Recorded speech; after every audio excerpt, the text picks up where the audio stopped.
What's going on, my little piglets? It's your BFF Pork Chop here, and I'm coming at you with another update with Pork Chop. So you get, what, 2 in a row? Is this 2 in a row now? Anyway, leaving the wholesaler.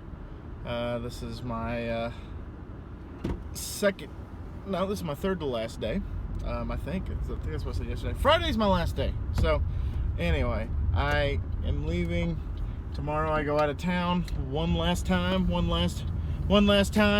go around, and then I get out of here at noon on Friday, which I'm more than okay with after working all last weekend. I mean, it was only for a few hours here, a few hours there, but I've been working, let's see, Monday, Tuesday, Wednesday, Thursday, Friday, Saturday, Sunday, Monday, Tuesday, Wednesday, Thursday, Friday.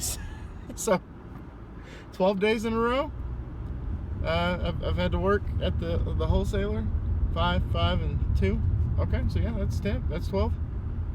And just had a truck just pull out right in front of me. Wasn't paying attention while they were backing up, so I almost got hit. You guys almost witnessed that. So gotta love smart drivers.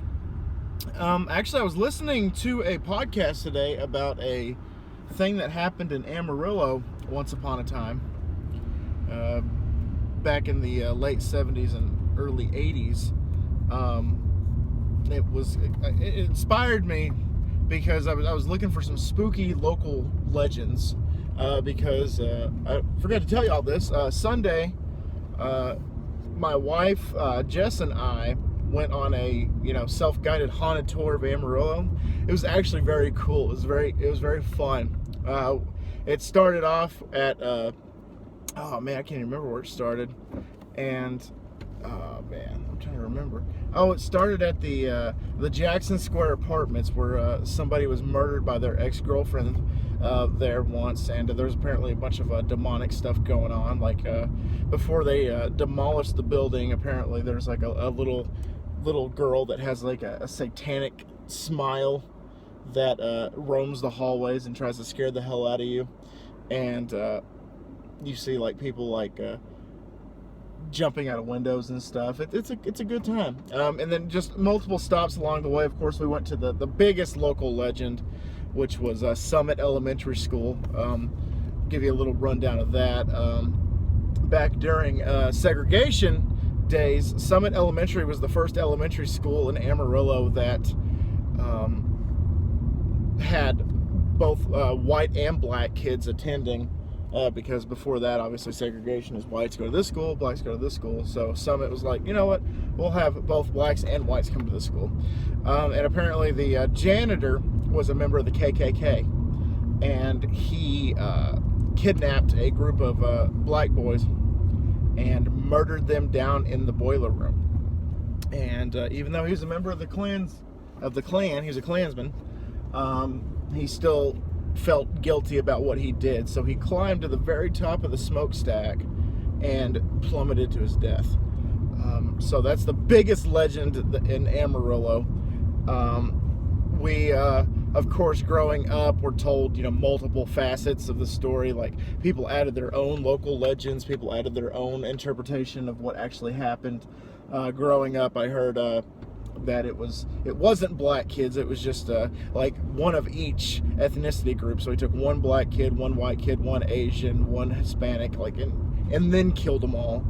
But apparently it was all black, all African American kids, and that's terrifying. I didn't know about the Klansman part until we did the self-guided tour, because I thought it was just an asshole that just wanted to kill kids.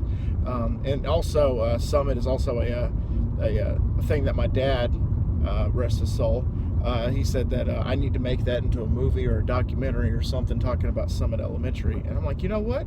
Let's go for it. Like, let's definitely do that. And so another legend of the story is that the school didn't close down because the janitor killed all these kids. It closed because it had asbestos, and so it wasn't up to code, so the city shut it down. I don't know, that's more realistic, but whatever. I'd like to believe unfortunately, the spooky part of it.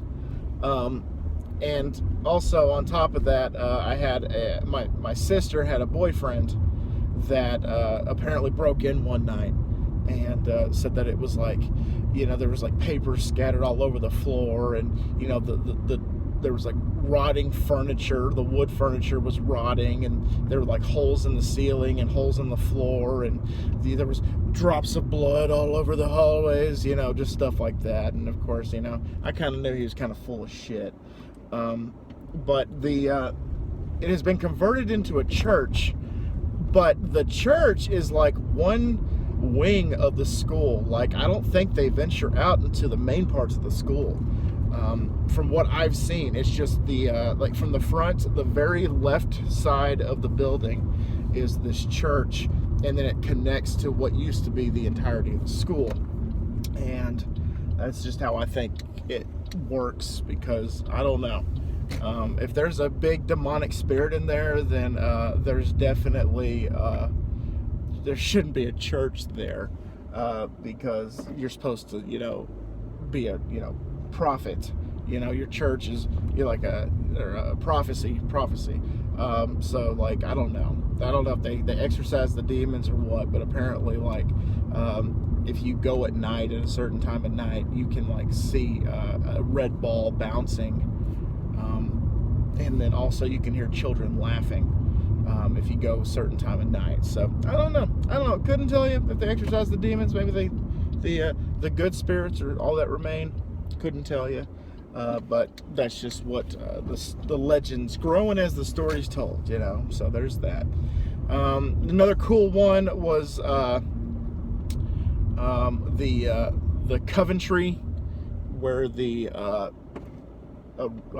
a man was wrongly accused of raping and murdering a nun, like all the way to death row. Like, the guy would like try to prove his innocence all the way to death row. And what he did is before he was executed, he pretty much wrote a letter saying that he curses everybody that was involved in the case, whether it be a detective or the arresting officers or what have you. And apparently, like, since that happened, like, the families of the people that were responsible for pretty much sentencing an innocent man to death row, like, their families have died of like cancer, and they died of just terrible, awful deaths, like car crashes and cancer and all this other crap. And it's terrible. And then they eventually found out that he was wrongly accused, and he wasn't guilty. They eventually found the guy. So sucks to suck, right? And then speaking of amazing police work, there was a guy that murdered, I can't remember his name, Pinkerton, last name Pinkerton. That's the Bowie, the Bowie knife killer, the Bowie knife murderer. I can't remember what they called him. But apparently one night he broke into a woman's house, and her husband was late getting home, so he called her one night. This is back in the 70s, like I said, late 70s to the early 80s. One October night, back in the late 70s, early 80s, like I said, she was home alone. The kids were asleep in bed, and this guy broke into the house and apparently stabbed her 30 times, and apparently one of the stab wounds, he raped her in that stab wound, and he got away. But the husband comes home, and her body's just laying there on the couch, and there's just blood just dripping all over the place. And before he left, he slit her throat to the point where it almost decapitated her. And that part was really, really grotesque and creepy, so I apologize for that.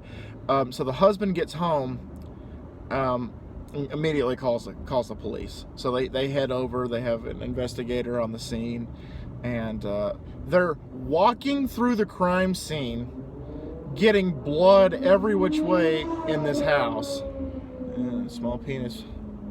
That sucks. And they're pretty much contaminating the crime scene. They're contaminating it like beyond repair. And so they go out in the alley and they find a shoe print. So they take a picture of the shoe, but they didn't make a mold. They didn't, measure it. They didn't try to get like a shoe size or anything like that. They just like, oh, we took a picture of it. It's out in the alleyway. It's out in the dirt, out in the mud in the alley. And so they kind of narrowed it down to a suspect. And when they found Pinkerton, he was shirtless and ran from the police. And when they eventually caught him, they noticed that his shoe prints, the grooves and stuff at the bottom, were the exact match of the guy that murdered the young woman. And from that point on, it was you would think that it was a open and shut case, that they had him dead to rights and they were going to throw the book at him. They let him go, guys. They let him go, and which caused him to kill somebody else. He killed another woman. That this was one of the stops here. It used to be a furniture store. Now it's a wine bar.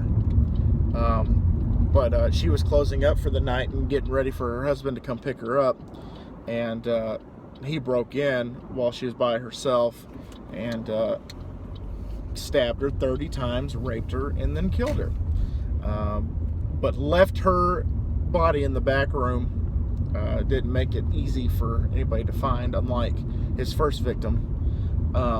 And then the husband went to go pick her up and eventually found her.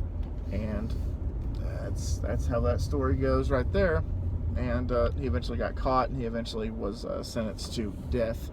The youngest person at the time in the state of Texas to get executed at the age of well, he was of age when he got executed, but he killed these two women when he was 17. So there you go, little spooky stories for you. It's Halloween season, it's the spooky season, so there you go. Update with Pork Chop. Not really an update, it's more of a story, scary stories with Pork Chop. So there you go. Anyway, guys, thank y'all so much once again for dropping by. Hope you enjoyed the story. Are there any local legends where you're from? Let me know down below. Let's get a spooky conversation started down in the comments. And always remember, my little piglets, calling Pork Chop loves y'all the most. So y'all take it easy, guys, and I'll see y'all next time. Bye, guys. Stay spooky.